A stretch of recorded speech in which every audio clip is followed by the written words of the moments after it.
Hey guys, hope everything's going well. You guys know the drill. Smash the like button, subscribe if you haven't, and comment down below. Follow me on Instagram at AIH underscore sports. Today, I wanted to get into a video regarding population size and how scarcity sometimes really doesn't matter. And we're not talking about players that aren't significant. I'm talking about players that have had Hall of Fame careers, but still the population size, the scarcity, the low amount of PSA 10s doesn't matter for at least some of the cards. Normally, when people are looking at these cards, they're like, oh man, low count. I better invest in this card. I better collect this card. And maybe 5 years down the road, or maybe even a few years down the road, this card is going to go up big. Sometimes there's aggressive people that flip and may have a shorter time frame, but I'm talking more about a long-term perspective. And when I got into this sports card thing again, I was looking at it from a longer term horizon. I didn't expect the sports card market to blow up like it did in 2019 and 2020.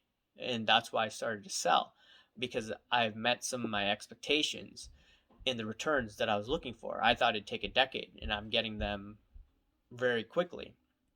But there are just some cards during this pandemic, at least one card, that didn't go up to the extent that that would probably go up. And one of the cards is the 1991 Desert Shield Chipper Jones card, the number 333. And I'm looking at the total amount of cards graded. It's about 670 cards. And on PSA's website, it says about 31 are PSA 10s. So when I got back into this a couple of years ago, I wanted to look at cards that had huge potential investment value. And one of the things I saw online was, oh, Chipper Jones card is very valuable. But at the time, I didn't realize that Chipper Jones card that I had wasn't the Desert Shield one. So I made a mistake. So I sent it out to BGS thinking, oh man, I got a Holy Grail Chipper Jones card. Oh man, I'm going to make some big money. No, that card is worth maybe like $20. And I spent maybe $60 total grading. So it was an interesting experience. I learned through it. But at the end of the day, it was one of the things that I was looking at. And I was looking at PWCC on YouTube. They were talking about the Chipper Jones card, the Desert Shield card. And I looked at some of the data. It's hard now to retrieve the data because what I used to do is I used to go on PWCC's website and I used to log in and I used to check out, okay, this is what it sold on eBay.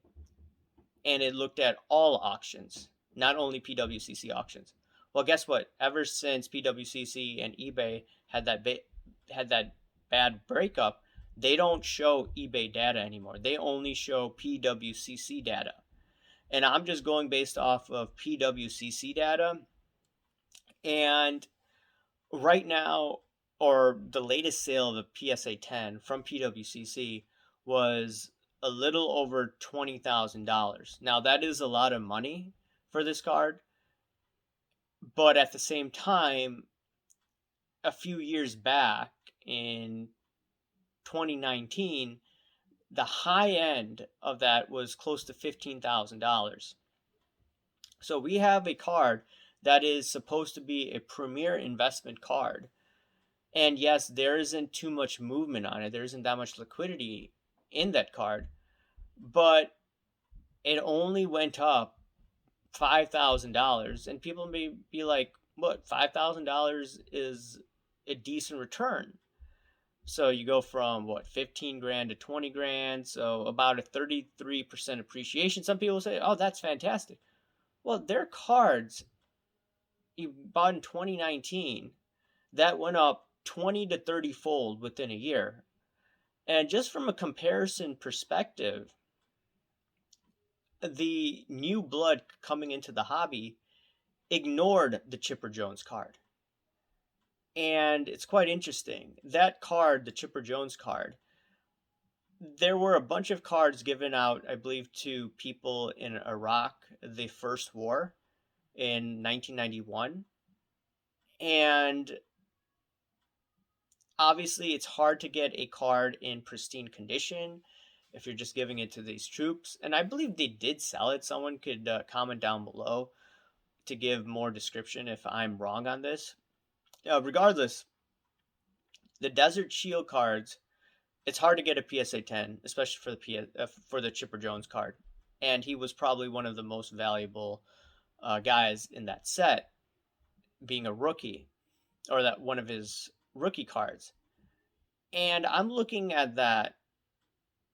People coming into this hobby are ignoring that card. And I'm thinking to myself, this is a very scarce card, but no one really bid up the card to the extent that I thought they would. And who knows, maybe if someone sends the Golden right now, or if someone sends the PWCC again, then that price card could be higher. And if it was on a different auction and it sold for more than $20,000, let me know down below. Maybe I missed something. But regardless, I'm only looking at a small appreciation. And I'm just thinking to myself, okay, just because there's a low population size of a Hall of Famer and of what's supposed to be an iconic investment card, that doesn't mean the participants are going to be bidding that card up. I did notice in the last year some of the baseball cards from the people that I watched growing up, guys like Jeter. His PSA 10, the SP foil card, I believe it's a 279 off the top of my memory. I used to buy a lot of them in 2019, 2018, and I sold all of them last year. But I'm looking at this card, and there's not that much attention. Could it be because Chipper Jones played in Atlanta? Could be. Yes, he went to numerous All-Star games. Yes, he won a World Series. But he's not like Derek Jeter. Derek Jeter went to the World Series multiple times. He's made many great plays. He's gone diving in the stands for balls. He was the captain of the team when they won 5 World Series rings, 4 under Torre. And perhaps that's why his cards are fetching a huge premium. And yes, they are the Yankees. And yes, the foil card doesn't have too many PSA 10s. It's hard to get a PSA 10 in that foil. So it makes sense for a $600,000 valuation, especially when the whole market went up like crazy. I believe in 2009, someone bought that card, the PSA 10, for $25,000. And there were sales here and there. But $25,000, $600,000, that's a really good investment for whoever made that. And I'm just looking at it from, okay, so over time, just because a person's a Hall of Famer, and just because there's a low pop size, and just because it was an iconic card at one point in this hobby, doesn't mean that it's going to be like that in perpetuity. And who knows, maybe later this decade, that Desert Shield card is going to be worth big money. But it appears that the big money is going into a lot of basketball cards that were about $2,000. I remember people were talking about some LeBron James card were $2,000, and then they're going for tens of thousands of dollars, just like that. It could just be the new money coming in decided to get into basketball, and you also have the international exposure. A lot of Asian buyers overseas love basketball cards, so they pour in a huge amount of money. A lot of athletes here, a lot of celebrities are throwing money into basketball, into football. And for instance, they're putting money into Hall of Fame greats like Jeter. But when it comes to Chipper Jones, who was a solid player, you're getting more of that old money. And that old money is pricing what it was pretty much like in 2019, but there was an extra premium because the market went up. and because of more stimulus in the economy. But that's just interesting. So yeah, that's just one note that I'm making. And for those that are putting money into some players that aren't not on the level of Jeter, that are not on the level of Michael Jordan, that are not on the level of LeBron James, Wayne Gretzky, etc.